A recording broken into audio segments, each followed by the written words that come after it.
All right, hello everyone. I'm Sarah-Faye Kauffman. I am a French Studies major with minors in psychology and comparative literature. And the theme of my senior year experience has been, how does language affect identity? And today I'm going to talk to you about how my experiential learning experience that Dr. Jenkins told you about, how that helped me to understand how language affects identity, and how my final paper helped me to understand that better. So first, I want to talk to you about my paper, which I wrote in French. It's called L'imaginaire et le symbolique, une analyse lacanienne de l'enravisement de l'Olvestein de Marguerite Duras. And what that means is the imaginary and the symbolic, an analysis of the ravishing of Lolstein by Marguerite Duras through the texts of Jacques Lacan. And Lacan is very notorious for being difficult to understand. So rather than try to take you through all of his theories, I want to explain my paper and then, when it's necessary, sort of jump in with Lacan's theories. So I want to start off by talking about Duras, who is one of my favorite writers, and she was born in 1914 in Indochina, which is a French colony which is now known as Vietnam. And she suffered from depression. She was an alcoholic. Her pain, she said, was very important to her. She often wrote about her pain and her trauma throughout her texts. She was a very versatile writer. She wrote novels, plays, movies. And she's also somewhat well known for being a writer who often says more than what she means. So she writes, and it's her words are not directly what she's trying to convey, which leaves a lot of room for analysis, much like Lacan.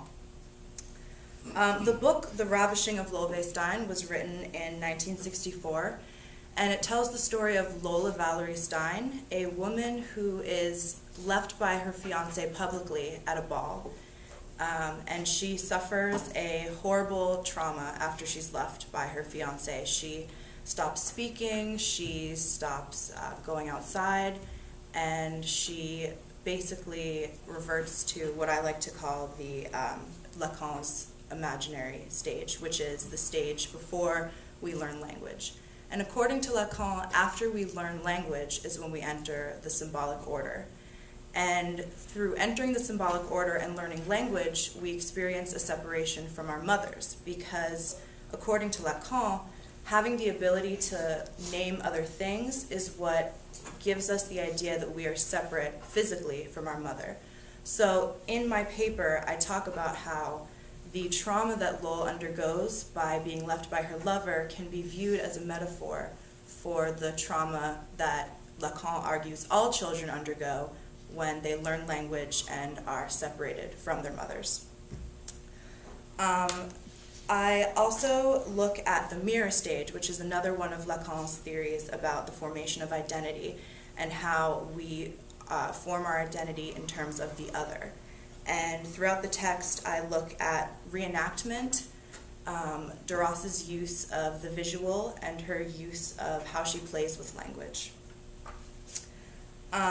In the text, all of these representations of Lacan's works are not intentional, because actually Lacan wrote about the imaginary and the symbolic and the mirror stage after Duras wrote The Ravishing of Lolstein, which is actually very cool, because he actually writes an article, and it's an homage to Duras. It's written in French. And he talks about, in his article, about how Duras, through The Ravishing of Lolstein, represents a lot of his ideas without having even read him. And so that was another reason that I chose to look at Lacan and Duras, because they naturally fit together, since he himself says that she represents his works.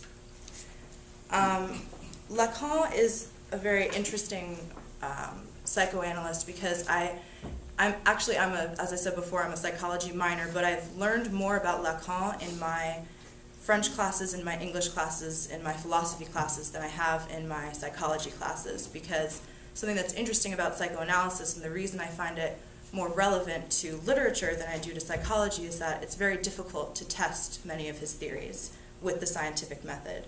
So while I'm telling you all of this, I don't want you to sit there and think, oh, well, is she really trying to say that this is something we all experience, when we learn language, are traumatized by being separated from our mothers.